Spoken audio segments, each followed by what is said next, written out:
plaguing the North Norfolk salt marshes.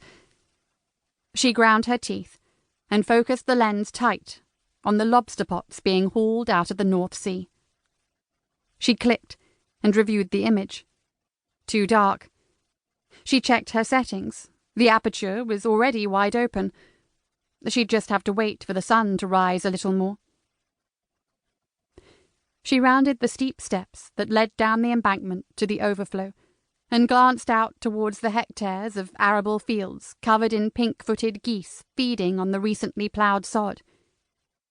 A loud bang caused her to flinch and look around for Merlin as a flock of geese 100 strong took to the air. Merlin cowered at her feet and watched the birds with suspicion as they squawked indignantly and flapped and made their way to quieter feeding grounds. Every field in the vicinity had them. Bird scarers.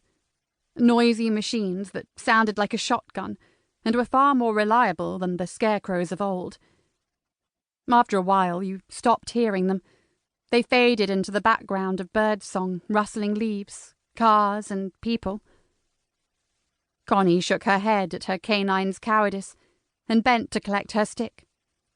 She threw it in the hope of distracting her from the scary birds and walked a little farther down the path as Merlin took off after her prize.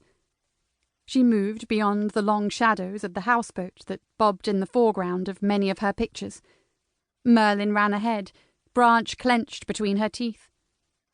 She stopped a short way away and looked back to make sure Connie was still following and hadn't stopped again. "I'm coming, Merlin. Good girl." An egret flew across the marsh, heading for Scalt Head Island. Just the far side of the creeks and the other side of the raised sea defences she walked along. Normally it was a shot she'd love to get. The long-legged and white-bodied bird she had once mistaken for a heron in her early days as a photographer. She chuckled to herself again. A twitcher she was not, but she'd learned a lot over the past 6 years. A lot about the wildlife, the geography, the politics of small village life, and more about the locals themselves. More than I ever wanted to know. She lifted the camera to her eye again and refocused. The light was much better, and the shots showed the detail she needed them to show. "Think you can threaten me?" She zoomed out a little. "Well, we'll just have to see who's bluffing, won't we?" Merlin dropped the stick at her foot again. She looked down from the viewfinder and kicked the stick into the shrubs. The rustle was the only sound she could hear. Not a breath of wind ruffled the rising surface of the sea. Every boat and cloud was reflected perfectly in the still water. She set herself again for another shot, and her camera exploded in her hand. Chapter 1.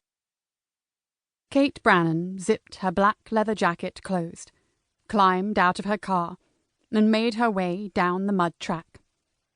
Rain splattered through the tree canopy, and quickly became a heavy shower as she emerged from the trees and glanced out at the grey sky and sodden-looking marshland in front of her. She flashed her warrant card at the young PCSO, Police Community Support Officer, standing at the perimeter of the cordoned-off area. He lifted the tape to duck under, while he held a dog lead attached to a visibly distraught animal. "The duty officer and the DI are up there." He waved down the muddy path. She pointed to the dog. "What's going on?" "Dog was with the body, Mum. The crime scene guys say they need to examine it for evidence, 'cause it was all over the body when they got here." She gazed at the poor animal.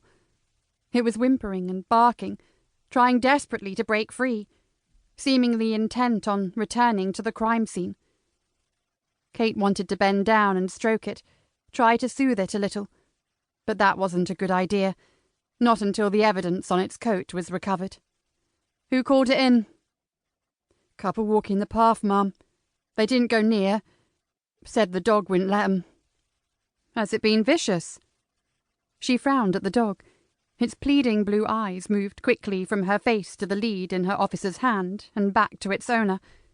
"No, not at all. Just didn't want to let anyone near the victim." "Does she have a name?" "I don't know."